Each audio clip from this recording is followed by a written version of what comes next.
I am a donut.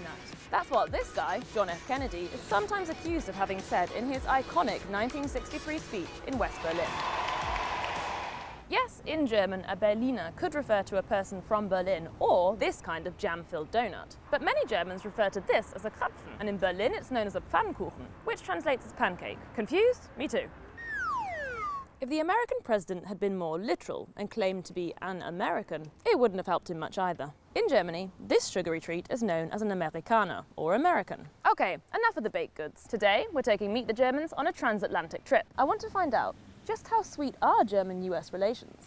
Ich glaube schon, es hat sich einiges zum Negativen verändert. Es gibt mehr Emotionen, mehr Spannungen im Verhältnis. Das hängt ja immer von der Regierung ab, ne? Früher war ja die Beziehung theoretisch in Ordnung. Zerstört ist diese Freundschaft. Ich denke, man muss, um eben so eine Freundschaft aufrechtzuerhalten, auch die positiven Dinge sehen. Sie sind aufgeschlossen, freundlich, höflich, meistens intelligent. Ob es jetzt Begriffe sind, Essen oder bestimmte Sitten, denke ich, wird schon viel übernommen, weil es halt so dieses Hollywood-Vorbild immer noch so ein bisschen ist. Ja, dadurch, dass ja auch sehr viele Europäer ausgewandert sind, haben sie auch die Kulturen mitgenommen, ne? Also im Endeffekt gehören sie ja zu Europa. There's no denying this relationship has had its ups and downs over the past century. Okay, here comes the history part. But let's keep things a little more exciting. Here's a brief history of US-German relations, told through the medium of baseball. The first official baseball game on German ground was played at the Berlin Olympics in 1936. No other countries ended up sending a team. So the US played the US. And the US won! USA!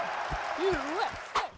The Second World War unsurprisingly saw US-German relations hit rock bottom. Major League Baseball players were drafted into the US military, and the sport all but disappeared in Nazi Germany. After World War II, things got a lot better, as the US helped to rebuild a modern, democratic Germany.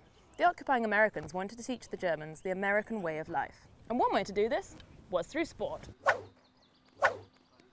The Cold War period saw the US and West Germany unite against the common enemy of communism and the Soviet Union. And in the run-up to 1989, the US encouraged the reunification of East and West Germany. The 80s also saw the establishment of the current form of the baseball Bundesliga in Germany, which is still going strong today. Hey! Many staples of US culture today have very German roots. Think Christmas trees, hamburgers and sauerkraut. There are also hundreds of annual Oktoberfests celebrated in the US, from California to Alabama. And that's no surprise, because around 1/5 of all Americans claim to have German heritage. Among the first German immigrants to the US was a group of Mennonites from Krefeld. They arrived in Philadelphia in the 1600s, fleeing religious persecution. They named their new settlement, wait for it, Germantown. US culture always seems to carry a particular cachet among the younger generations in Germany. Back in the 50s and 60s, it was rock and roll music, jeans, and Coca-Cola. These days, it's Beyoncé, Netflix series, and, well, still Coca-Cola. The Germans also have a somewhat bizarre interest in Native American culture. Take, for example, the beloved stories and films of the character Winnetou. Unfortunately, they haven't quite kept up with the debate surrounding cultural appropriation.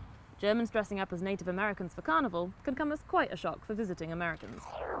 There's also been a fair amount of linguistic trading between the two nations over the years. Where would the Americans be without their kindergarten or Schadenfreude? And the Germans without their laptops, meetings, marketing, t-shirts, yuppies, and jet lag. That's all from this week's Meet the Germans. Auf Wiedersehen, see you later.